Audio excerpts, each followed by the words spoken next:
When first impressions burn. The first time I met Adrian Carter, I wanted to throw my coffee at him. It was 8:07 a.m., the start of another crowded Monday morning on the subway, and I had just squeezed myself into the last corner of the train. I was clutching my laptop bag, balancing a paper cup of overpriced caramel latte when he barreled in like a bull in designer boots. "Watch it!" I snapped, nearly wearing my coffee as he bumped me. He raised an eyebrow, barely glancing my way. "Maybe don't block the door next time." "Excuse me." I was already late for a pitch meeting, my nerves frayed, and here was this stranger, smug, suited, and insufferably handsome, acting like he owned the world. I rolled my eyes so hard I nearly saw last Tuesday. The universe must have had a cruel sense of humor, because that wouldn't be the last I saw of Adrian Carter. Not even close. I didn't realize it then, but that moment, that eye-roll-inducing latte-spilling introduction, was the spark of something that would turn my world upside down. Because sometimes, fate doesn't whisper softly. Sometimes, it crashes into you with a smirk and a suit. Chapter 2. The Office Surprise No One Wanted. You know that sinking feeling when you walk into a room and instantly regret your entire life? That was me the moment I stepped into the conference room that Tuesday morning. I was 15 minutes late. Thank you, signal failure and spilt coffee from the day before, and all eyes turned toward me, including the last pair I ever wanted to see again. Adrian Carter, in a tailored navy suit, sitting at the head of the table, smug as ever. No, freaking way. "Miss Hart, so nice of you to join us," he said smoothly, gesturing to the empty chair beside him. "I saved you a seat." Oh, he was enjoying this. I slid into the chair with my jaw clenched and eyes forward. Adrian Carter was the new executive strategy consultant, the one the board had been buzzing about for weeks. The same man I'd nearly stabbed with my glare on the train yesterday. "Since we're all here," he continued, flipping open a leather folder with annoyingly perfect fingers, "let's get started." I spent the next hour resisting the urge to throw my pen at him. It didn't help that he was good. Really good. Sharp ideas. Confident delivery. Even the CEO was nodding like a bobblehead in a windstorm. After the meeting, I tried to make a quick exit, but of course, he caught up to me by the elevators. "You're the one from the train, right?" he said, grinning. "No idea what you're talking about," I said, stabbing the elevator button like it owed me money. "I like a woman with fight," he added, stepping in beside me. "Makes things interesting." The doors closed, trapping me with him in that small steel box. I didn't say anything. I didn't have to. My glare said it all. He just chuckled, and somehow I knew this was only the beginning. Chapter 3. Meetings, memos, and mutual loathing. Working with Adrian Carter was like trying to fold a fitted sheet. Frustrating, confusing, and somehow always ending with me swearing under my breath. He was everywhere. At every meeting, on every email thread, even casually strolling past my desk at least twice a day. I started to wonder if he had a tracker on me. And the worst part? Everyone loved him. "Adrian's pitch this morning was genius," gushed Marcy from marketing. "He's so assertive and charming," whispered Rachel near the coffee machine. I, on the other hand, was counting the ways I could make it look like an accident if he tripped over the printer cable. One afternoon, I was buried under project deadlines when a meeting invite popped up. Strategy Sync. Carter and Hart, 2:30 p.m. Perfect. He waltzed into the meeting room 10 minutes late, carrying 2 iced coffees and a smirk. "Peace offering?" he asked, sliding one toward me. "I don't drink iced coffee," I muttered. "You do now." I stared at it like it might explode. "Relax, Hart, we're on the same team." "That doesn't mean we're friends." He tilted his head. "No, but it means we can pretend for the sake of progress." "Pretending," I said, folding my arms, "is your specialty." There was a pause. Then he smiled. Not that cocky smile he usually wore, but something softer. Amused. Intrigued. "I think I'm starting to like you," he said. My eye twitched. The meeting lasted 40 minutes. We argued for 39 of them. But somehow we left with a plan that actually worked. As I walked out, he called after me, "Same time next week?" I didn't respond, but I didn't say no either. Chapter 4. Accidental Chemistry. It started with a headline, "Carter and Hart, the power duo we didn't know we needed." I nearly choked on my lunch. The article, published on the company's internal newsletter, raved about our latest campaign. It credited Adrian's strategy and my execution as the perfect storm of success. complete with a candid photo of the two of us. Mid-laugh, mid-eye roll, taken during one of our heated brainstorming sessions. Adrian found it hilarious. I found it mildly humiliating. Power duo, huh? He teased, leaning on the corner of my desk with that damn grin. I should sue for defamation. He laughed. You're fun when you're flustered, and you're exhausting when you're breathing. Touche. But here's the thing no one tells you. When you spend enough time arguing with someone, you start to learn how their mind works. And somewhere between the fourth coffee-fueled debate and the sixth last-minute presentation we miraculously pulled off, something shifted. One Friday, after another long day of working late, I offered to split a cab. He didn't hesitate. We sat in silence for the first few minutes, watching city lights blur past us. Then he said, "You know, you challenge me more than anyone I've ever worked with." Is that a compliment? It's the highest one I can give. I looked at him. Really looked at him, and for a second, I didn't see the guy who made my mornings unbearable. I saw someone who listened when I spoke, who respected my ideas, even if he argued with them, who noticed when I skipped lunch and dropped a granola bar on my desk without a word. That was the moment I realized. The line between enemies and something else was thinner than I thought. But I wasn't ready to cross it. Not yet. Chapter 5: The Conference That Changed Everything. The annual company retreat was a carefully disguised torture device. 3 days, 2 nights, and one too many icebreaker activities designed to force camaraderie. I had planned to avoid most of it, attend the sessions, smile politely, and hide in my hotel room the rest of the time. But of course, Adrian was attending. Worse, we were assigned to the same breakout group.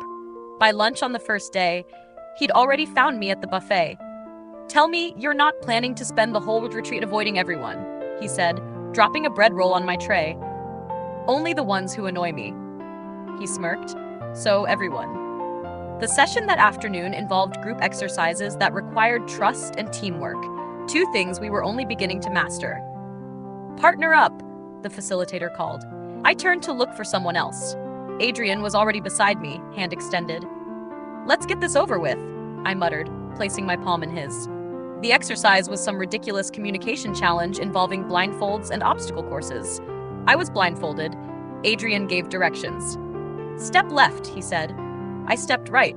"No, your other left." Maybe give better instructions, maybe follow them. Somehow, through gritted teeth and sarcastic encouragement, we made it to the end. And when I pulled the blindfold off and saw him smiling, really smiling, not smirking, something warm bloomed in my chest. That night, there was a networking dinner. Music, wine, soft lighting. I stood by the balcony, hoping for air, when Adrian appeared beside me. "You clean up well," he said, his tone softer than I was used to. "You're not too bad yourself," I replied before I could stop myself. We didn't argue, not even once that night. Instead, we talked. About books, childhood dreams, the time he got lost in Italy and ended up at a stranger's wedding. I danced with the bride's grandmother. She proposed to me.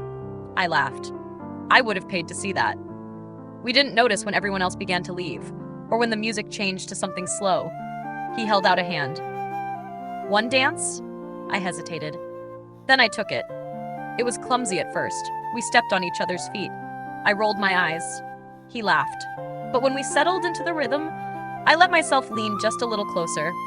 And for the first time, I wondered what it would be like to stop fighting him completely. Lingering looks.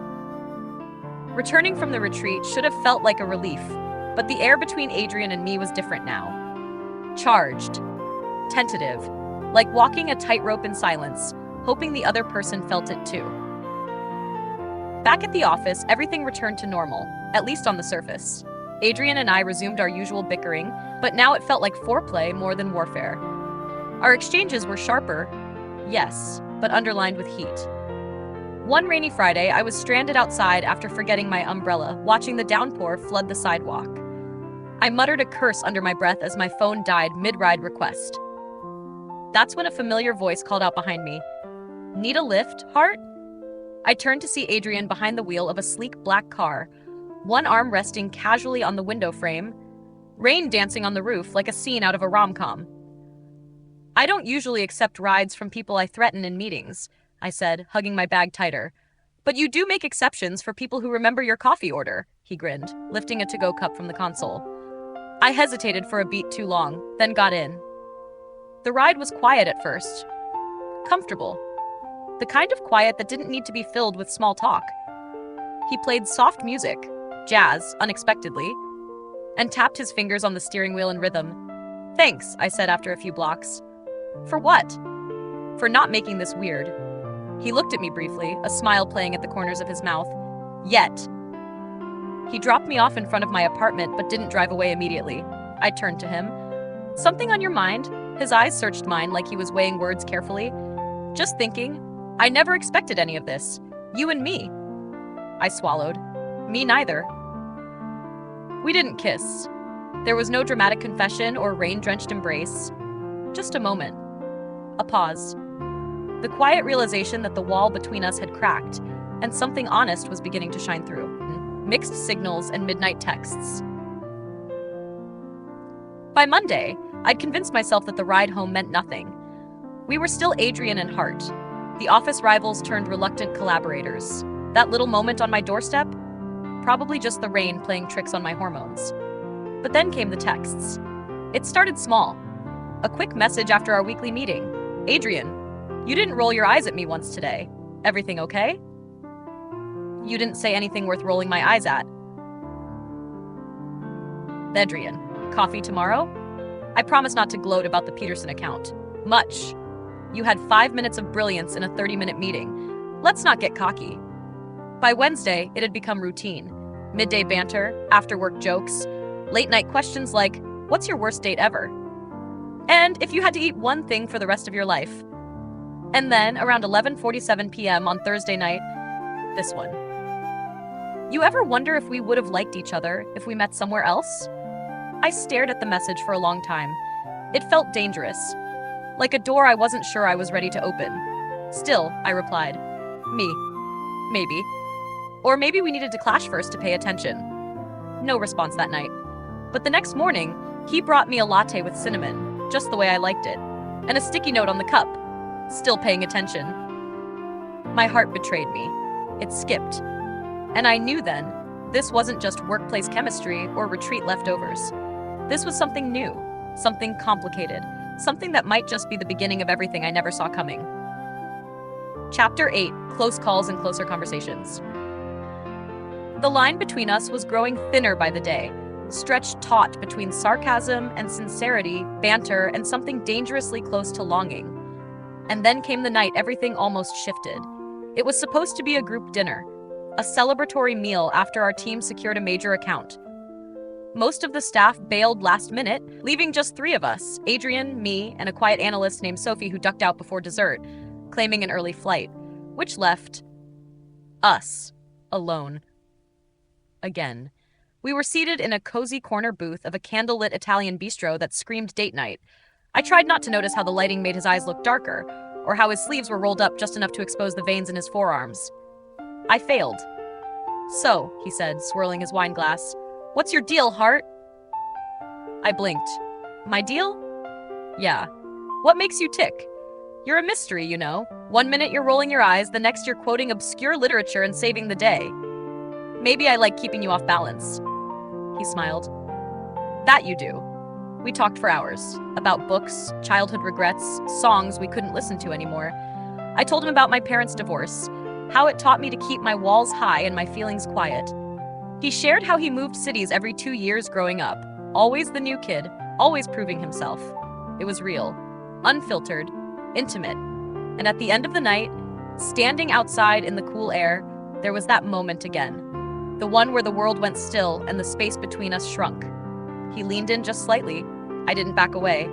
But before anything could happen, a car horn blared behind us, snapping the spell. I stepped back, breath shallow. He opened the door to the cab for me like a gentleman, but said nothing. Neither did I. But inside, I was screaming. Because I wanted that moment. And I was terrified of what. Chapter 9. The rumor mill spins fast. By Monday morning, the office felt different. Not colder or tense, just watchful. Like something had shifted beneath the surface, and people were waiting to see what surfaced. It didn't take long. "Were you and Adrian on a date Friday night?" Marcy from HR asked innocently over the copier. "What?" "No," I said, too quickly. It was a team dinner. He just happened to stay late, she raised a brow. You know rumors start faster than meetings around here. Great. I walked back to my desk, cheeks hot. Adrian wasn't there yet, probably off charming the finance team or effortlessly handling a crisis with his signature smirk. I hated how easily people gravitated to him, how easily I was starting to too. When he finally showed up, he dropped a folder on my desk and leaned in. We're trending. I blinked. What? The office grapevine. We're officially the couple everyone's waiting on. I rolled my eyes. We're not a couple. Didn't say we were, just said that's what they're waiting on. He was amused. I was mortified. Can we just focus on the proposal for this week's client? Already finished it, he said, tapping the folder. Thought I'd save you the trouble. I stared at him, suspicious. Why? He shrugged. Because you've been carrying more than your share lately. And because... His voice softened. I wanted to do something nice for you. No strings. No teasing. No smirk. Just sincerity. And somehow that was more terrifying than any rumor. Because if the teasing was gone, what exactly were we now? Enemies? Hardly. Friends? Maybe. Something else? I didn't have the words for it yet, but I was starting to hope it would last long enough to find them. Chapter 10. Accidents, Apologies, and Almosts. The universe has a twisted sense of humor. One minute, you're confidently navigating your way through a shifting, not-quite relationship with your former office nemesis. The next, you're limping across the office with a sprained ankle, a coffee-stained blouse, and a mortifying story involving an escalator and a runaway tote bag. Adrian found me halfway to the elevator, biting back laughter. You okay? He asked, guiding me gently to a nearby bench. I tripped. On life, I muttered, trying not to wince. Looks like life fought back. I would have rolled my eyes, but my pride was too bruised, along with my elbow. Adrian called a car, wrapped my arm over his shoulder, and insisted on escorting me home. I protested, of course. He ignored me, of course. At my apartment, he helped me to the couch like it was second nature, raided my freezer for ice packs, and even made me tea. You know, I said, watching him navigate my kitchen with unnerving ease, this is dangerously close to boyfriend behavior. He glanced over his shoulder with a half smile. Don't worry, I'll leave before you start naming the throw pillows. We both laughed, but the truth hung in the air, heavy and real. Later, as the sky turned dusky pink, he sat beside me, elbows resting on his knees. You scared me today, he said quietly. I blinked. Over a twisted ankle? No, over how fast I ran when I heard. The air shifted again. He didn't reach for my hand, didn't lean in, but his presence felt closer than ever, like a question waiting to be answered.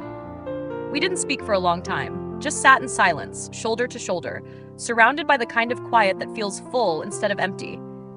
And in that stillness, I felt it. We were no longer dancing around something. We were stepping into it. Chapter 11, A Line Crossed Gently. The following week was complicated. At the office, things looked the same. Meetings, memos, quick glances across the table. But behind every look, every clipped sentence or half smile, there was a new awareness. Like we'd taken one cautious step across an invisible line and didn't quite know what came next. Everyone else sensed it too. That something had shifted between us. But no one said anything. Except Marcy, of course. I'm just saying, she whispered one afternoon at the printer, if you two start dating and don't tell me, I will riot. I pretended not to hear her. By Friday, Adrian and I were working late. Again. We were in the quiet of the boardroom, lights dimmed, laptops glowing. The city buzzed outside the windows, but the room felt like it belonged only to us. I yawned, stretching. I can't feel my brain anymore. Then we're done, he said, snapping his laptop shut. Come on. Where are we going? He smiled. To remember we're people, not robots. We ended up at a rooftop bar a few blocks away. The night was warm, the skyline glittering. We drank something too fancy, shared fries from a cone, and laughed at nothing and everything. When we stood by the edge of the terrace, the wind caught my hair. He brushed it back gently, his fingers lingering at my jaw. And then he said it. I like you. Simple. Quiet. Real. My breath caught, not because I was surprised, but because I'd been waiting to hear it, dreading it, craving it. I like you too, I whispered. We didn't kiss, not yet. But we stood there, two once reluctant hearts now teetering on the edge of something fragile and true, the city humming below us. and for once, the space between us felt like home. Chapter 12, The Kiss That Didn't Happen, and the One That Did. You'd think that after admitting we liked each other, things would move quickly, that there'd be sweeping gestures and dramatic confessions. But real life, especially with someone like Adrian Carter, was rarely that simple. The following days were filled with almosts. Almost hand-holding in the elevator. Almost leaning in too close at our desks. Almost inviting each other over for dinner. It was all tentative, like we were both scared to ruin whatever this was by naming it too soon. Then came Thursday night. We were assigned to lead the quarterly review presentation for the board, something that required hours of preparation and exactly zero emotional confusion, which, of course, meant we stayed after hours again. In the boardroom. Alone. The presentation slides were finished, the numbers were perfect, and still neither of us moved to leave. Adrian closed his laptop, leaned back in his chair, and looked at me. Really looked. "I can't stop thinking about that night on the roof," he said. My heart skipped. Me neither. He stood and walked to my side of the table, slow, deliberate, and then, finally, he reached out and touched my face, soft as breath. My eyes fluttered shut. And just as his lips were about to meet mine, the janitor burst through the door with a cart of mops and a startled yelp. "Sorry, didn't know anyone was still in here." We both jumped like teenagers caught sneaking out. After an awkward goodbye and 1,000 unsaid things, we left separately. But the universe, despite its usual cruelty, gave us another chance. The next evening, he showed up at my door. No grand speeches, no hesitation, just him. And this time, when he kissed me, really kissed me, there was nothing in the way. No rain, no rooms, no interruptions. Just his mouth on mine, his hands in my hair, and a quiet understanding between us. We weren't just crossing a line anymore. We were drawing a new one, together. Chapter 13. The Soft Reveal. Being with Adrian felt like unlocking a room I didn't know I had inside me. Everything about us was still new, still delicate, like a glass ornament dangling from a shaky shelf. And while we hadn't told anyone yet, we weren't exactly hiding either. We started arriving to work a few minutes apart instead of together. Lunches were still taken at separate desks. But our smiles lingered longer, our eyes found each other across the room more often.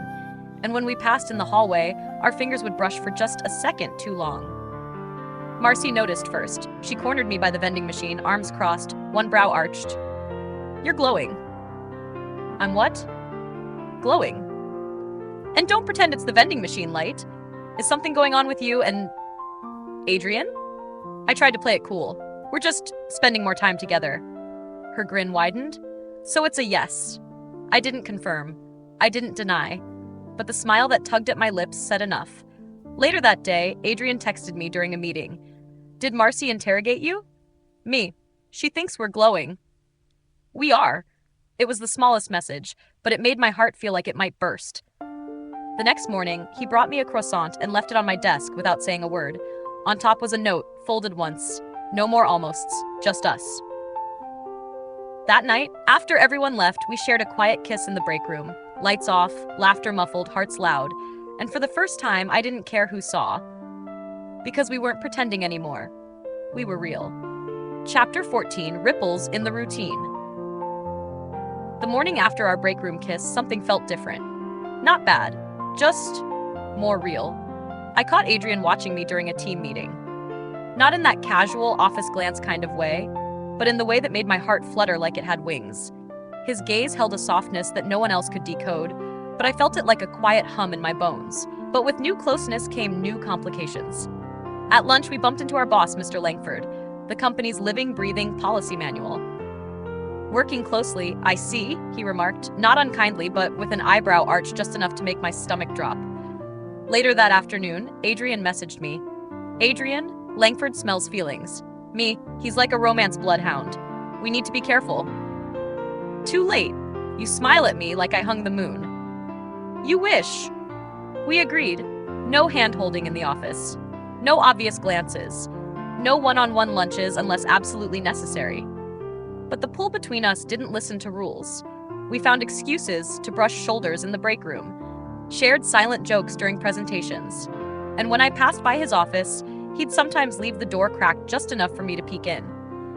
At night, our connection spilled into hours-long phone calls, and slowly, into weekends. A shared brunch turned into walking through bookstores. A lazy Saturday turned into movie marathons on my couch. We were becoming something solid, something strong. But in the back of my mind, a question lingered. What happens when personal and professional lines blur too far? Neither of us said it aloud. But the closer we grew, the more I realized love wasn't just about butterflies and soft kisses. It was about walking a line you weren't always sure was safe, and choosing each other anyway. Chapter 15. The Storm We Didn't See Coming. The downfall began with a spreadsheet. A minor error, a missing decimal point. One of those harmless human mistakes that wouldn't have mattered, except this time it came during a major client pitch and it had both our names on it. Mr. Langford called us in. His tone wasn't angry. Worse, it was disappointed. "This is uncharacteristic of both of you," he said, peering at us over his glasses. "But I expect mistakes like this from distractions." The word hit like ice water. Distractions. We didn't speak as we left the room. Not in the hallway. Not in the elevator. It wasn't until we were alone in the parking garage that the silence broke. "This is exactly what I was afraid of," I said, folding my arms tight against my chest. "People assuming we're careless just because we care." Adrian looked at me, something unreadable flickering behind his eyes. "You think we're careless?" "No, I think they think we are. And maybe we gave them reasons." He stepped closer. "So what are you saying?" "I'm saying I don't want to lose what I've worked for. Not my credibility, not my career. And maybe," the words clawing at my throat, "maybe we need space." He froze. "Space?" he echoed. "Are you breaking up with me in a parking garage?" "No," I whispered. "I'm just scared."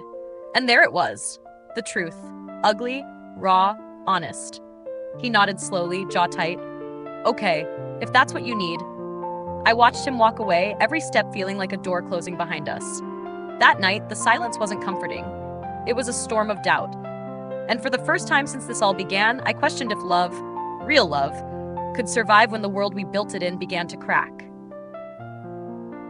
Chapter 16, The Week Without Him, Space. It was what I'd asked for, and for a full 7 days I regretted every second of it. Adrian didn't text, didn't call, didn't even glance my way in meetings. He was polite, professional, distant, like we were nothing more than coworkers again, like none of it had ever happened. And I hated how well he could pretend. I buried myself in work, stayed late, took on extra tasks just to keep my mind busy. But every coffee break without his snark, every meeting without our silent back and forth felt like a hole I couldn't fill. Even Marcy noticed. "You two have that post-something energy," she said quietly as we rode the elevator one afternoon. "Post what?" She shrugged. "Post-fight, post-kiss, post-heartbreak? I'm not sure, just post." I didn't answer. I didn't have one. That weekend, I sat in my apartment surrounded by silence, the kind that made you hear every thought too loudly. I picked up my phone, put it down, picked it up again. "Me, do you miss me too?" I stared at the blinking cursor, deleted the text. Instead, I opened a blank note and wrote everything I wanted to say. I miss your voice, your terrible coffee, your stupid comments during meetings. I miss knowing someone in the room saw me, really saw me. I wrote until my screen was full of truths I didn't have the courage to send. Then I closed it and stared out the window, wondering if love always came with this much ache.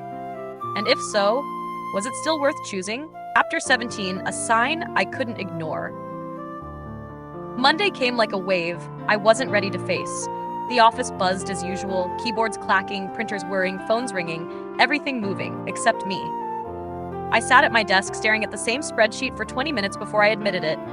I couldn't focus, because Adrian still hadn't looked at me. Not once. At lunch, I stepped outside for air. I needed distance, from the noise, from the building, from the ache that had settled in my chest and refused to budge. As I rounded the corner by the cafe where we used to go, I saw it. A white paper bag with my name scribbled across it in bold handwriting I'd memorized too well. Inside, a cinnamon croissant, my favorite, still warm. And tucked beneath it, a sticky note. Just because we needed space doesn't mean I stopped caring. I stared at it for what felt like an hour. Then, without thinking, I turned around and walked straight back to the office. I didn't care if it was a mistake. I didn't care if it was too soon. I found Adrian in the copy room, alone, refilling paper trays like he wasn't the reason my heart had been tangled in knots for the past week. He looked up. Our eyes met, and I said, "I miss you." Just like that. No walls, no hesitation. His mouth parted slightly. "You came back." I stepped closer. "I never left, not really." Well, he dropped the paper tray and pulled me into his arms like we were both done pretending. And for the first time since the storm hit, it felt like we could rebuild. Not from where we left off, but from where we were meant to begin. Chapter 18, not a secret anymore. It started with a smile. Not mine, Adrian's. The kind that made the air shift in a room. The kind that used to be reserved for teasing remarks and smug comebacks. Now, it was just for me. And people noticed. By Wednesday, the whispers had begun again. Marcy looked like she was vibrating with restrained glee. Kyle from finance offered a wink I pretended not to see. Even Mr. Langford gave us a long, unreadable look during our morning check-in. It was inevitable. So, during Friday's team briefing, I did something I never thought I would. I reached for Adrian's hand. Just briefly. Just enough. The room stilled. And then, as if nothing had happened, we carried on. Afterward, Marcy cornered me in the hallway. "That's it?" she asked. "That's how you announce it?" I shrugged. "There's nothing to announce, we're just us." She paused, then smiled. "About time." It felt good not to hide. Even better when Adrian caught up with me near the elevators and leaned in to whisper. I liked the hand-holding power move. "Oh, so we're a power couple now?" He smirked. "Always were." We went out that night, not to a quiet rooftop or a hidden corner bar, but to the busiest bistro in our neighborhood. We laughed too loud. He kissed me across the table. I didn't care who saw, because for the first time, this thing between us wasn't tangled in silence or fear. It was out there, living and breathing. Not perfect, not polished, but real and absolutely worth it. Chapter 19. His apartment, our beginning. The first time I saw Adrian's apartment, it surprised me. I expected something sleek and impersonal, all steel and black leather and intimidating minimalism. Instead, it was warm, lived in. Books lined every available surface, his couch was far too comfortable, and a half-dead plant sat stubbornly on the windowsill. "This is cozy," I said, kicking off my shoes. He looked mildly offended. "Cozy?" "In a good way," I added quickly. "Like you actually live here, not just exist here." He grinned. "I'll take that." That night, we didn't do anything big. No candlelit dinner, no dramatic music. We made pasta, watched reruns, sat curled up under the same blanket, our legs tangled like they belonged that way. And at some point, somewhere between an old sitcom punchline and a shared spoonful of chocolate ice cream, he looked at me and said, "You feel like home." I didn't respond with words. I just kissed him. Slow. Certain. There were no doubts left between us. No fear of what people thought. No hesitation. Just us. As we were. And as we were becoming. He showed me photos from his childhood. I told him about the novel I used to write in secret but never finished. He let me read the first thing he ever published, a terrible op-ed from college, full of arrogant opinions and typo-riddled sentences. I loved it. Every version of him. The sharp, the soft, the messy, the proud. I wanted them all. By the time we fell asleep, his head resting on my shoulder, I knew this wasn't a phase. Wasn't a rebound or some temporary spark born from late nights and too much banter. It was real. We'd started as enemies, then partners, then something in between. But this was the beginning of something we were building together. Chapter 20, when silence was safe. The thing about real relationships, the good ones, is that they don't always need noise. Some nights, Adrian and I would just exist in the same room, both working on our laptops, a shared playlist humming softly in the background. No conversation, no pressure, just presence. It was the quiet that told me everything. That night, after a long day of deadlines, we found ourselves wrapped in the silence again. I was lying on his couch, reading. He was at the kitchen counter, editing something on his tablet. Outside, rain whispered against the windows. It should have been boring, but it felt like peace. At one point, I looked up and caught him watching me. "What?" I asked, my voice soft in the hush between us. He smiled, resting his chin on his hand. "You look calm." "I am." And I was, more than I'd been in a long time. Adrian walked over and sat beside me, our knees touching. He didn't say anything else. Just reached for my hand, fingers curling around mine. We stayed that way for what felt like hours. It was strange. To think we'd started this story from tension and bickering, from eye rolls and sarcastic jabs. Now it was this stillness, this safety, that made my heart race in the gentlest way. Not passion in the way movies portray it, not fire, but warmth. A flickering light that didn't burn, it healed. That was when I knew we weren't surviving each other anymore. We were choosing each other. Over and over again, even in the quiet. Especially in the quiet. Chapter 21, The Question in His Pocket. It started with a look. Not one of those heated, intense stares Adrian used to throw across boardrooms. This one was quieter, thoughtful. The kind of look that carried weight. We were at my place, sharing takeout on the floor because I hadn't gotten around to buying a dining table.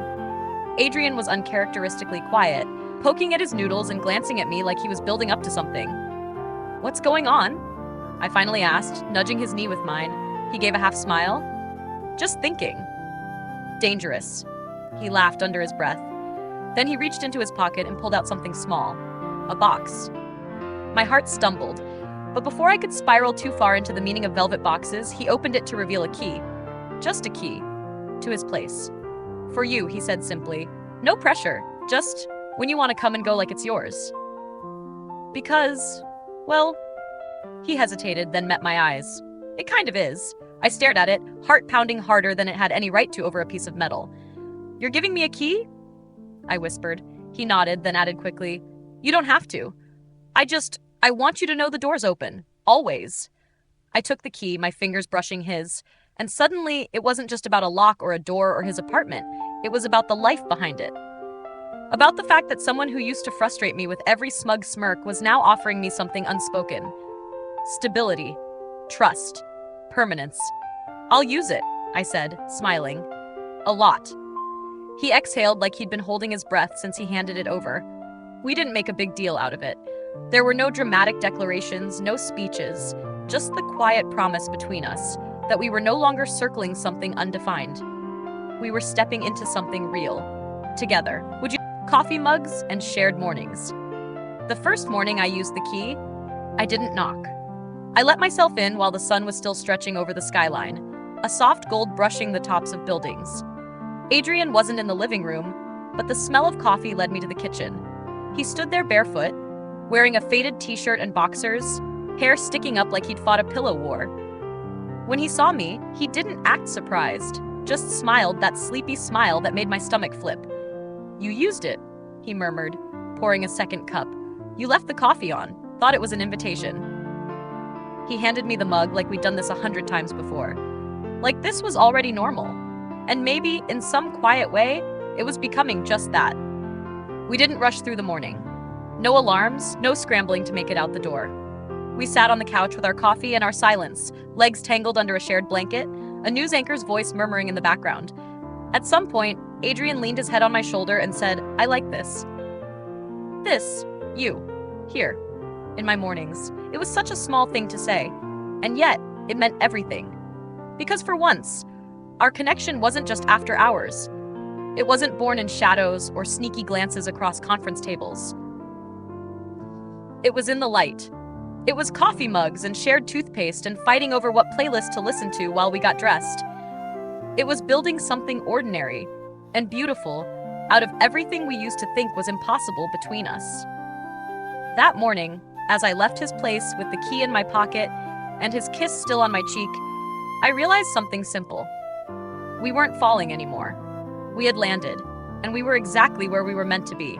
Chapter 23, The Setback We Didn't Plan For. Love has a rhythm. Ours had become easy, morning coffees, inside jokes, brushing teeth side by side.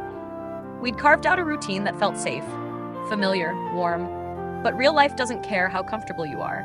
It was a Thursday when everything wobbled. We were both on edge. A client deal had fallen through, one we'd worked on for weeks. Tensions were high, the office buzzed with stress, and for the first time in months, Adrian and I didn't talk on the elevator ride down. In the conference room, we disagreed. Publicly. He wanted to take a risk on a revised pitch. I wanted to pull back, regroup. We argued. Not the playful kind. The real kind. The kind with clipped words and cold looks. Later, I found him in the break room, alone, nursing a black coffee like it was punishment. "You could have backed me up," he said quietly without looking at me. I froze. I wasn't trying to undercut you, I replied. I just didn't agree. His shoulders stiffened. It didn't feel like disagreement. It felt like betrayal. That word stung. Deep. Betrayal? I echoed. Adrian, he stood, the chair scraping. Maybe we're too close now, too tangled. It's messing with how we work. The silence after that stretched long and sharp. For the first time, I couldn't fix it with a joke or a kiss. We were professionals, lovers, teammates. And now? We didn't know how to be all three at once. He left before I could say more. That night, I didn't use the key. And for the first time in weeks, I fell asleep without him, staring at the ceiling, wondering if love was strong enough to survive the cracks life throws at it. Even when the foundation feels so solid, sometimes all it takes is one bad day to shake everything. 24. What love looks like after a fight. The next morning felt like winter, even though the sun was out. Adrian didn't message me. I didn't message him. We passed each other in the office with the kind of silence that felt louder than shouting. It wasn't anger anymore, it was fear. The fear of saying the wrong thing and making the crack wider. But as the day wore on, my heart got louder than my pride. By evening, I couldn't take it anymore. I walked to his place. I didn't even text ahead. My hand trembled as I unlocked the door with the key he gave me, the same key I hadn't used the night before. He was sitting on the couch in the dark, his phone abandoned on the table, staring blankly at the wall like he was expecting a ghost, and wasn't surprised when I walked in. I thought you wouldn't come, he said. I almost didn't. He nodded. Same. Silence again, but this time I didn't let it stay. I wasn't trying to betray you, I said. I was scared of losing the deal, of looking unprepared, of people saying you only succeeded because of me. His brow furrowed. You think people say that? Maybe. Maybe I just say it to myself. Adrian stood, crossing the space between us slowly. I want you to challenge me, even when we're not aligned. That's what makes us better. Not just as coworkers, but as people. I exhaled, the tension leaking from my bones. Then let's be better, together. He touched my face gently, like I might vanish if he was too rough. We're gonna fight, we're gonna disagree, but I don't ever want us to shut each other out again. I don't either. Then he kissed me. Not the kind of kiss that says, I want you. The kind that says, I still choose you. Over the mess. Over the cracks. Over the fear. And when we curled up on the couch later, no TV, no phones, no need for distraction, I realized something. This was what love looked like. Not just the highs, but the hard parts. The rebuilding. The quiet forgiveness after the storm. Love, real love, lives in those moments. And we had it. After 25, lovers by choice. 6 months later, no one remembered the fight. The failed pitch, long behind us, the awkward silence in the office, a distant memory. What remained was the rhythm we found together, a quiet certainty that love isn't something you fall into by accident. It's something you wake up and choose, again and again. We moved in together on a Sunday. There was no fanfare, just a truck full of boxes, 3 broken mugs, and a lot of shared laughter when we realized we both owned the exact same toaster. Somewhere between rearranging bookshelves and arguing over duvet colors, I looked at Adrian, barefoot, paint smudged on his cheek, and felt a calm I used to think only existed in fiction. This doesn't feel like the end of anything, I said that night, curled up next to him on the floor because we hadn't unpacked the couch yet. He looked at me, his eyes soft. That's because it's not. It's the beginning. And he was right. We still argued sometimes. He still left towels on the bathroom floor. I still forgot to respond to texts when I got too into work. But every day, we got better at being us. Not perfect. Not without flaws. But honest. Intentional. We planned a trip. Talked about writing something together. A book, maybe. Something about 2 people who hated each other once, then learned how to love in all the quiet, messy, beautiful ways. And one morning, while I was pouring coffee and he was brushing his teeth with the window open, he looked at me through the mirror and said, "You know, if I had to start all over, I'd still let you insult me in that first meeting." I laughed. "You mean the one where I called your marketing plan juvenile?" "Exactly that one." We grinned at each other, caught in that perfect moment between who we were and who we became. Enemies by chance, lovers by choice.